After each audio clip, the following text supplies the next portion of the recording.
സത്യത്തിൽ നല്ല രസമുണ്ട്. മൊത്തത്തിലൊരു റീസ്റ്റാർട്ട് ചെയ്ത പോലെ ഒരു വൈബൊക്കെ വരുന്നുണ്ട്. നമുക്കൊരു പെരുന്നാൾ പ്രദക്ഷിണം കൂടിയിട്ട് വന്നാലോ?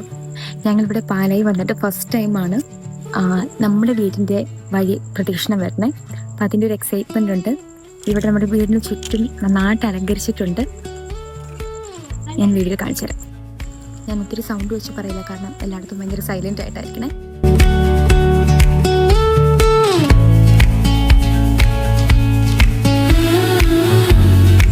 കട്ടപ്പന മേരികുളം അവിടെയാണ് നമ്മുടെ ഇടവക വരുന്നത്. അപ്പം അവിടുത്തെ തിരുനാളും ഇന്നലെ ആയിരുന്നു. പക്ഷെ എനിക്ക് അൺഫോർച്ചുനേറ്റ്ലി കൂടാൻ സാധിച്ചില്ല, കാരണം ലീവിൻ്റെ കുറച്ച് ഇഷ്യൂസ് കാരണമായിട്ട്. പക്ഷെ അതിൻ്റെ ഒരു സങ്കടം ഇവിടുത്തെ പെരുന്നാൾ കൂടി ഞാൻ തീർക്കുകയാണ്. ഇവിടെ ക്ഷേത്രങ്ങളിലൊക്കെ ആണെങ്കിലും ഉത്സവമൊക്കെ ആരംഭിച്ചിട്ടുണ്ട്. അതിൻ്റെ കൂടുതൽ കുറേ പള്ളികളിൽ തിരുനാളാണ്. അപ്പം നല്ലൊരു സെലിബ്രേഷൻ വൈബാണ്. കൊള്ളാം. ആക്ച്വലി ഞാൻ ഫസ്റ്റ് ടൈമാണ് ഒരു വ്ളോഗായിട്ട് എടുക്കണേ, അതുകൊണ്ട് ഇതിലെ പോരായ്മകളൊന്നും എനിക്കറിയില്ല. നമുക്ക് നോക്കാം കംപ്ലീറ്റ് ചെയ്യാൻ പറ്റൂല എന്നുള്ളത്. ഓക്കെ, അവൻ വ്ളോഗിനിടയ്ക്ക് വന്ന് എന്നെ ഒന്ന് പേടിപ്പിച്ചിട്ടാണ് പോയത്. നിങ്ങൾ കാണുന്നുണ്ടോ? ഞാൻ വർക്ക് ചെയ്യുന്നത് ഇവിടെ പാലാ മാസ്ലിയ മിഡ്സിറ്റിയിലാണ്. അതുകൊണ്ടാണ് ഇവിടെ വീടെടുത്തിരിക്കുന്നത്.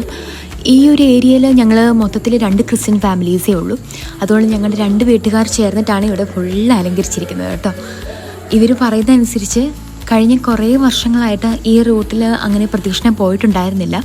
ഒത്തിരി നാൾ കൂടിയാണ് പ്രദക്ഷിണം വന്നതിൻ്റെ ആ ഒരു സന്തോഷവും എക്സൈറ്റ്മെൻറ്റും എല്ലാവർക്കും തന്നെ ഉണ്ടായിരുന്നു. നമുക്ക് മാത്രമല്ല, നമ്മുടെ നെയ്ബേഴ്സ് എല്ലാവർക്കും തന്നെ ഉണ്ടായിരുന്നു കേട്ടോ. അങ്ങനെ കാത്തിരുന്ന് നമ്മുടെ പ്രദക്ഷിണം ഇത് എത്തുകയാണ്. എന്തൊരു ബ്ലെസ്ഡ് മൊമെൻറ്റ്സ് ആയിരുന്നു എന്നറിയോ. കാരണം നമ്മൾ അത്രയും നേരം കാത്തിരുന്ന് നമ്മൾ വീടിനെ എല്ലാം അലങ്കരിച്ചിട്ടുണ്ടായിരുന്നു.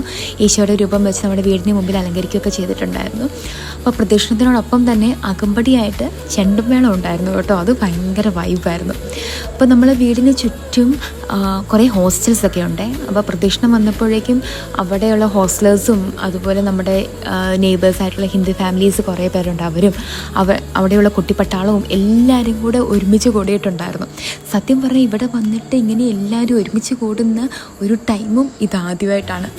അപ്പം അതിൻ്റെ ഒരു സന്തോഷം ഒന്ന് വേറെ തന്നെയായിരുന്നു കേട്ടോ. എല്ലാവരോട്ട് പരിചയപ്പെടാൻ പറ്റി, എല്ലാവരുമായിട്ട് കൂട്ടുകൂടാൻ പറ്റി. ഞങ്ങൾ ശരിക്കും ഇവിടെ വന്നിട്ട് ഇത്രയും അടിച്ചു പൊളിച്ച ദിവസം വേറെ ഉണ്ടായിരുന്നില്ല. അങ്ങനെ പ്രദക്ഷിണം വന്നു പോയി കഴിഞ്ഞപ്പോഴത്തേക്കും നമുക്ക് നേർച്ച വിതരണവും അതുപോലെ നേർച്ചയിടലൊക്കെ ഉണ്ടായിരുന്നു. പിന്നെയാണ് നമ്മുടെ മെയിൻ ഓഫ് ദി മെയിൻ ആകാശ വിസ്മയം വന്നത്. ആകാശ വിസ്മയം എന്ന് തന്നെയല്ലേ നിങ്ങൾ പറയുക? ഓക്കെ, നമ്മുടെ ഇവിടെ അങ്ങനെയാണ് മെയിനായിട്ടും പറയുന്നത്.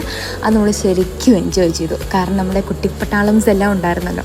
അവരുടെ കൂട്ടത്തിൽ നമ്മളും അറിയാതെ കുട്ടിയായിട്ട് പോയി കമൻ്റൊക്കെ അടിച്ച് നന്നായിട്ട് നമ്മളത് സെലിബ്രേറ്റ് ചെയ്തു. നമ്മൾ ഈ ഒരു ദിവസം അടിപൊളിയായിരുന്നു.